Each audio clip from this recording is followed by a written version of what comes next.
Okay, Ms. Zimmercheck. I will say, Ms. Zimmercheck, you can go ahead, Stan. I was just going to tell you, thank you for emailing me the letters.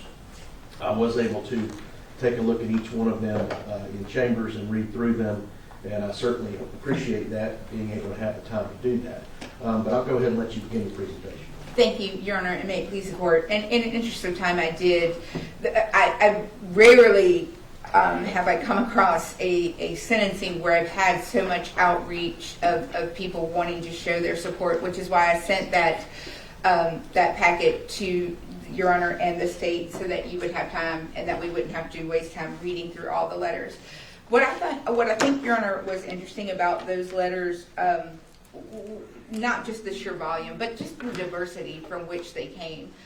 We're talking about church people, professionals within the community, and then just normal, everyday people that you work with and servers. And so I wanted to point that out. I emailed these as well, Your Honor, but I would like to talk about them, the pictures that I sent as well.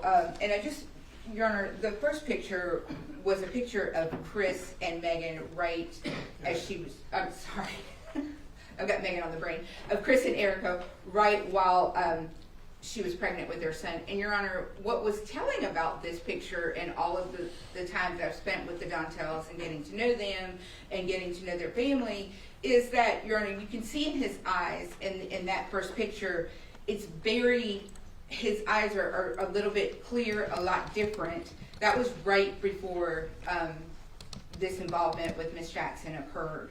Your Honor, all of the pictures that I have sent to you included what is really the essence of Chris, and that is being a father to his children.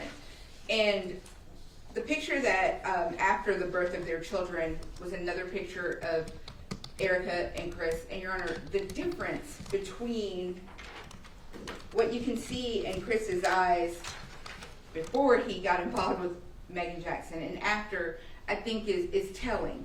Your Honor, clearly he has made some mistakes, and in the 42 years that he has been on this earth, I can assure you he has, this is the biggest of the mistakes.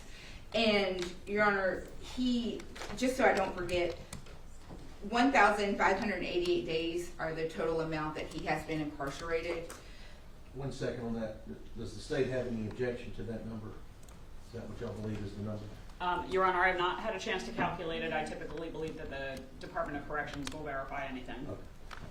Thank you. I'm sorry, Ms. No, you're fine. And I told them ahead of time because there was a period that he was out, and so we had to go back and calculate those days.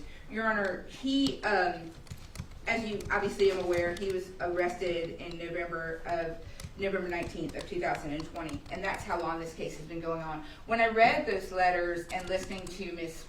Savannah Rice,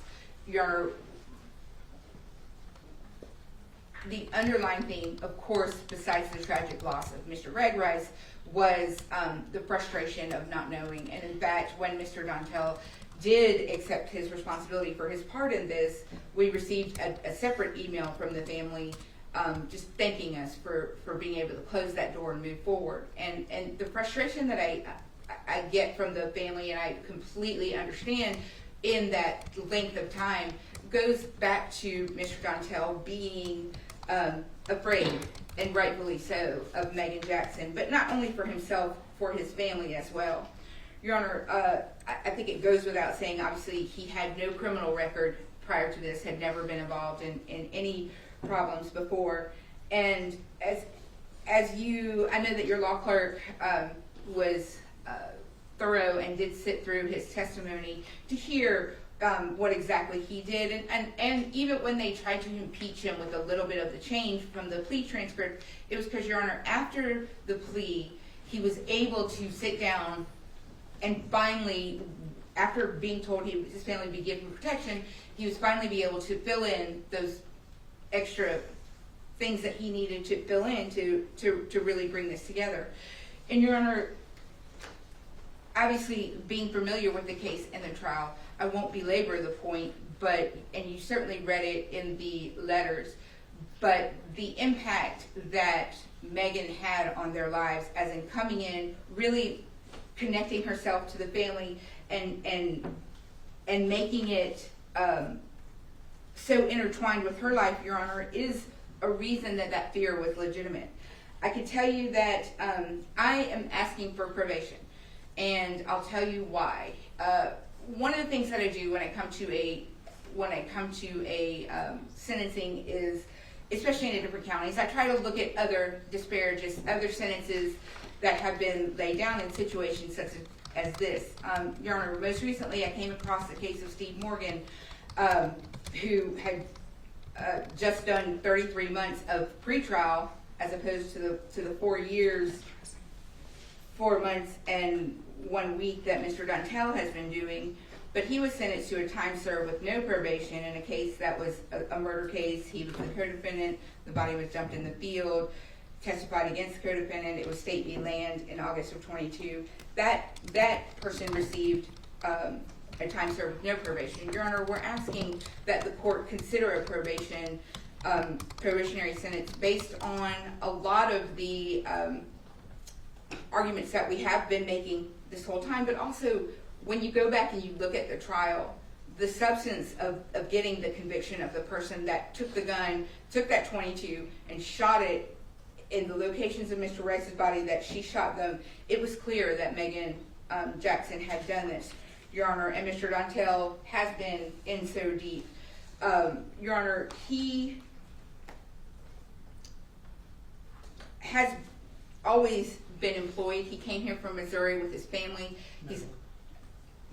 He's always, Maryland, and he's always had a job. He's always tried to make the right decisions. Like I said, coming into a situation like this, Your Honor, has really changed not only his perspective, but the choices that he was making. While in prison, or while in jail, he was diagnosed with being, with having a depressive disorder, Your Honor. But one of the things that was very frustrating in the multiple pretrial bond hearings and things that we had is that people kept saying that the state kept insinuating that he was suicidal.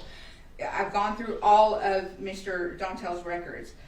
He has been diagnosed with a major depressive disorder, which I think is how we another reason we ended up making he made these terrible, terrible decisions. But Your Honor, there was never a history of any suicidal ideations. Another frustrating fact that Mr. Dontell kept encountering when he was attempting to get out on bond, like his co-defendant was, even though he violated that when they were first out together, the fact that she continued to remain out was incredibly frustrating to him. And every time we would come to a bond hearing, Your Honor, there would be issues such as the state received notice that he was trying to put a hit out on somebody. Your Honor, the state thoroughly investigated all of that. None of that came to fruition. I firmly believe, Your Honor, that the state was being provided information by his co-defendant to specifically keep him in there. She took that opportunity to drive by Mr. Dontell's house with his wife and kids to continue that fear and those threats to him, and that's exactly how he took them. But Your Honor, he has spent all of that time trying to work on himself. He has a